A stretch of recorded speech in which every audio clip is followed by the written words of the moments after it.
हरे कृष्ण राधे कृष्ण जय श्री कृष्ण। योग योगेश्वर भगवान देव देवेश्वर भक्तों पर करुणा करने वाले भक्त वत्सल करुणा वत्सल भगवान श्री कृष्ण के जन्मोत्सव का माह भाद्रपद मास और साथ ही साथ इसी भाद्रपद मास में भगवान श्री कृष्ण अष्टमी के दिन इस पृथ्वी का भार वहन करने के लिए और इस समूची पृथ्वी से दुष्टों का नाश करने के लिए लीलाधर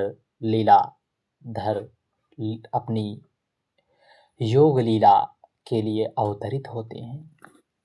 आइए जानते हैं इस भादो मास में कब है जन्माष्टमी। 15 अगस्त या 16 अगस्त। इस बार तो अष्टमी को लेकर बहुत से भक्तों के मन में यह संदेह है कि इस बार 15 अगस्त को मनावें या फिर 16 अगस्त को। ऐसे में आप जब 2 दिन की अष्टमी पड़े तो 2 दिन आप अपने स्थानीय समय के अनुसार आप 2 दिन ही अष्टमी का व्रत मना सकते हैं। परंतु आपको बता दें, देखिए, भगवान की लीला और भगवान की कथा को मनाने के लिए यदि आपको 2 दिन या 4 दिन भी मनाना पड़े तो इसमें क्या दिक्कत है मेरे भक्तों। आपको पता हो कि भगवान की लीला चरित्र वैसे भी बड़ा दुर्लभ है इस कली काल विहाल में, और आपको यदि 2 दिन मनाने का परम सौभाग्य भगवान दे रहे हैं तो उसमें क्या दिक्कत है। आप 15 या 16 दोनों दिन भी मना सकते हैं। हमारी तरफ से बड़े भाव से भगवान श्री कृष्ण के जन्मोत्सव का महामहोत्सव आप मनाइए।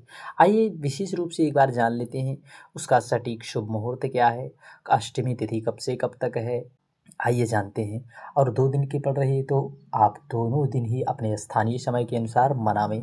देखिए, जन्माष्टमी का पर्व बहुत ही खास माना गया है। आपको बता दें, यह पर्व भगवान श्री कृष्ण को समर्पित है। श्री कृष्ण के भक्तों को जन्माष्टमी का पूरे वर्ष इंतजार रहता है। आप सभी भक्त जानते हैं, हर वर्ष पूरे देश भर में यह पर्व बड़े धूमधाम से मनाया जाता है।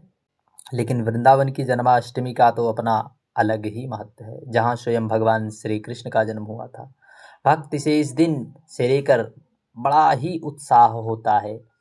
इस बार मंदिरों को बड़े ही खास विशेष ढंग से सजाया जाएगा, खासकर वृंदावन में स्थित बांके बिहारी मंदिर को। भगवान श्री कृष्ण की जन्मभूमि मथुरा और उनकी लीलाओं की भूमि वृंदावन में इस साल जन्माष्टमी का पर्व 16 अगस्त दिन शनिवार को ही मनाया जाएगा। इस दिन मंदिरों को फूलों और रोशनी से सजाया जाएगा, भजन कीर्तन होंगे। आप समझ सकते हैं कि इस बार वृंदावन में भी 16 अगस्त को भगवान श्री कृष्ण की जन्मोत्सव की अष्टमी मनाई जाएगी।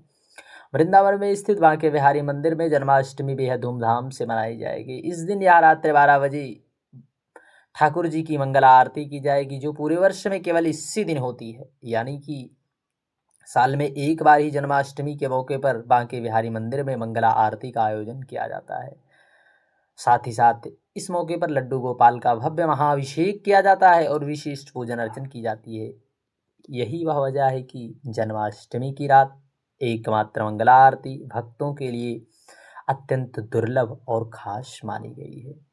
इसी अद्भुत दर्शन की झलक पाने के लिए भक्त बड़े दूर से आते हैं और भगवान श्री कृष्ण के जन्माष्टमी का पर्व भारत में धूमधाम से मनाया जाता है। आपको बता दें, क्योंकि इस बार भगवान विष्णु के 8वें अवतार भगवान श्री कृष्ण का प्रागट्य हुआ था। क्योंकि इसी दिन भगवान विष्णु के 8वें अवतार भगवान कृष्ण के रूप में प्रागट्य हुआ था। यह पर्व भाद्रपद मास की कृष्ण पक्ष की अष्टमी तिथि को मनाया जाता है। लेकिन इस बार अष्टमी तिथि को लेकर जो आपके मन मस्तिष्क में शंकाएं हैं, उन शंकाओं को मिटाने के लिए हमने आपको पहले ही बता दिया है। इस दिन अष्टमी तिथि को जन्माष्टमी का पर्व ही मनाया जाता है और रात में 12 बजे भगवान श्री कृष्ण का जन्म हुआ था। लेकिन इस बार तिथियों का ऐसा अद्भुत योग बन रहा है कि जन्माष्टमी को लेकर बड़ा ही कन्फ्यूजन है। 15 और 16 अगस्त को किस दिन मनावें। ऐसे में आप 16 अगस्त बड़े भाव से भगवान श्री कृष्ण के जन्माष्टमी को आप मनाइए। तारीख की रात में 16 अगस्त की रात में 10:29 तक अष्टमी तिथि रहेगी। आप एक बार पुनः नोट कर लें, 10:29 तक की अष्टमी की तिथि रहेगी। ऐसे में आप 16 अगस्त को ही बड़े भाव से भगवान श्री कृष्ण के जन्मोत्सव की अष्टमी मनाइए। जबकि लोग रोहिणी नक्षत्र के संयोग में व्रत रखते हैं, वह 17 तारीख को जन्माष्टमी का व्रत रखेंगे। इसी दिन गोकुल अष्टमी और नंदोत्सव भी मनाया जाता है और 16 तारीख को जन्माष्टमी मनाए जाने की अनुशंसा वैदिक पंचांग, ऋषिकेश पंचांग आदि में है।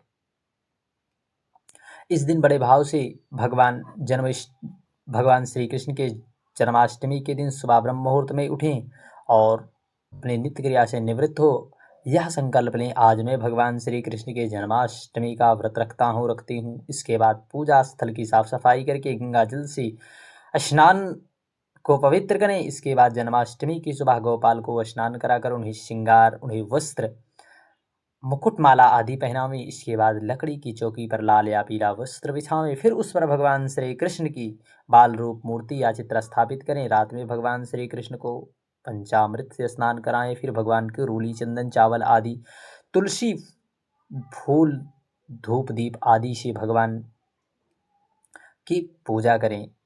इसके बाद मुकुटमाला आदि पहनावें। फिर जन्माष्टमी के दिन मक्खन, मिश्री, धनिया बीज विशेष रूप से भोग में अर्पित करें।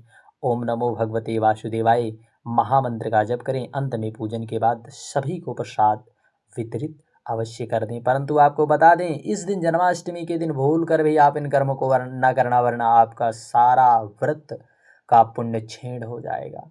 जन्माष्टमी के दिन आप जितना हो सके भगवान के नाम का संकीर्तन करना है। सांसारिक प्रपंच की चर्चा ना करें, आप इधर उधर की बातें ना करें और इस दिन झूठ बोलना, क्रोध और द्वेष आदि करने से बचें, वरना आपकी एक छोटी सी गलती आपके सारे पुण्यों को छीन कर सकती है। घर में, अपने मंदिर में साफ सफाई का विशेष ध्यान रखें और सबसे बड़ी पवित्रता तो मन की होती है, हृदय की होती है। यदि आपके हृदय और मन की पवित्रता रही तो निश्चित है भगवान श्री कृष्ण की जन्माष्टमी का पूर्ण फल मिलेगा और भगवान भक्तवत्सल, करुणावत्सल आप पर कृपा जरूर करेंगे, निश्चित है। हरे कृष्ण, राधे कृष्ण।